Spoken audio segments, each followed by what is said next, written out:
سلامونه امید لرم ټول ملګري بخیر د پښتنو مشرانو ویل دي چې عقل په ټکر راځي د انګریزانو هم په دغه رنګ وي پریکټس میک ا مین پرفیکټ د تجرباتو سره انسان رو تکړه کیږي په کار کې خپل راځي نیکار پکې راځي زموږ ډېر خلک د ډېر ښه کارونه زکه پاتې کیږي چې هغه دا سوچ کوي چې زه چرته دا شی وړاندې کوم د خلکو خوښ نشي یا خلک چې کوم دې مړندیو کې پښاړیو کې نو هغه د دې یری د وجې خپل پروډکټ خلکو ته نشو کوي هغه ویډیو په شکل کې کړس کہانی په شکل کې آرټیکل یا کتاب یا بل څه په کار د چې قدم واخلو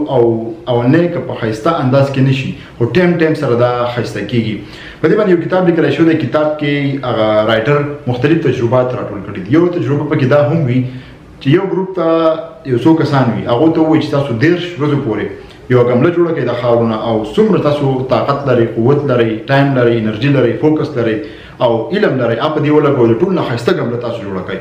بل ګروپ ته وایي هم هغه سیم مایندډ خلک چې تاسو روزانه یو ګمله جوړوي د 10 ورځې پورې او تاسو څومره طاقت ته قوت ته انرژي دا هغه روزانه په یو ګمله باندې لګوي نو کوم 10 ګملې چې هغه جوړه کی په 10 ورځ باندې چې هغه د بل سره په مقابله کې راوړاندې کی نو هغه ته سل د چند خسته دا تجربه مونږ ته را شو کوي چې یو شیز ډایرکټ نشي خو راکې د کته په څومره هم مهنت وکړي دا د ټایم سره د وخت سره د تجربې سره د ډګرو سره ورو خسته کیږي نو په کار نه چې موږ د وړو یرو د وجې د خپل سوچونو د وجې خپل کوم کې سکریټیویټي یا بل سکار کول غواړو او هغه د دې په سوچ باندې موږ پاتې کوو چې موږ یو پرفیکشن ته ورسو یو خاص داسې مقام ته ورسو الله به خلکو ته دا وښایو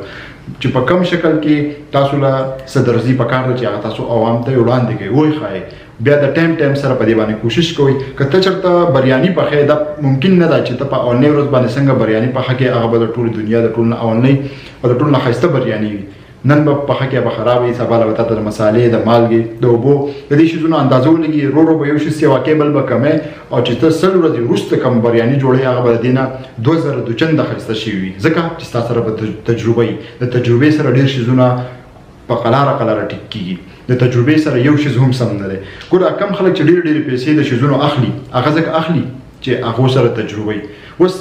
ته هم پنډال ګولې لیکلی شي زه هم پنډال ګولې لیکم زه چې پنډال ګولې لیکم زه به د هغې ډېر غټ پیسې اخلم فیس به اخلم ځکه چې ما به تجربه حاصله کړې تا لا تجربه نه حاصله کړې دغه رنګې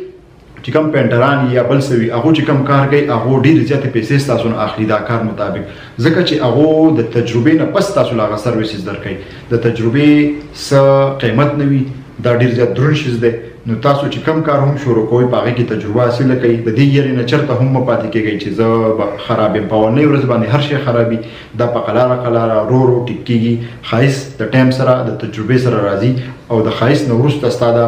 چې کوم هم پروډکټ دی که هغه ویډیو ده که هغه کتاب دی که هغه شعرونه دي د هغې وزن سیوا شي که هغه څه سکل دی که هغه څه هنر دی د هغې وزن سیوا شي نو ستا د یوې ګنټې که ته چاله بیا کار کوې د هغې قیمت نور هم دروند شي ځکه چې ته د تجربې نه دروند کار بیا ورکوې امید لرم چې دا ویډیو مو خوښه شي نور سره ضرور شریکه کړئ تھینک یو